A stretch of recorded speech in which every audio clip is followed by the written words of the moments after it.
Numbers chapter 30, Holman Christian Standard Bible. Moses told the leaders of the Israelite tribes, "This is what the Lord has commanded. When a man makes a vow to the Lord or swears an oath to put himself under an obligation, he must not break his word. He must do whatever he has promised.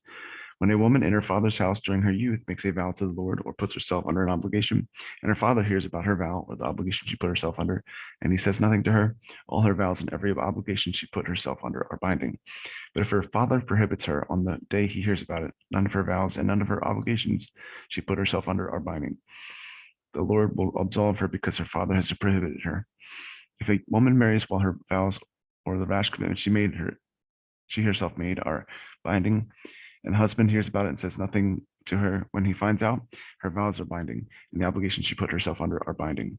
But if her husband prohibits her when she hears about it, he will cancel her vow that is binding or the rash commitment she herself made, and the Lord will forgive her. Every vow a widow or divorced woman puts herself under is binding on her.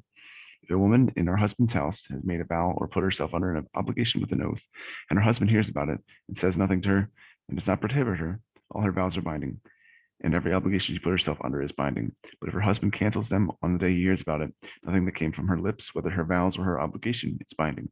Her husband has canceled them, and the Lord will absolve her. Her husband may confirm or cancel any vow or any sworn obligation and to deny herself. If her husband says nothing at all to her from day to day, he confirms all her vows and obligations which are binding. He has confirmed them because he said nothing to her when he heard about them. But if he cancels them after he hears about them, he will be responsible for her commitment. These are the statutes that the Lord commanded Moses regarding the relationship between a man and his wife, or between a father and his daughter in his house during her youth.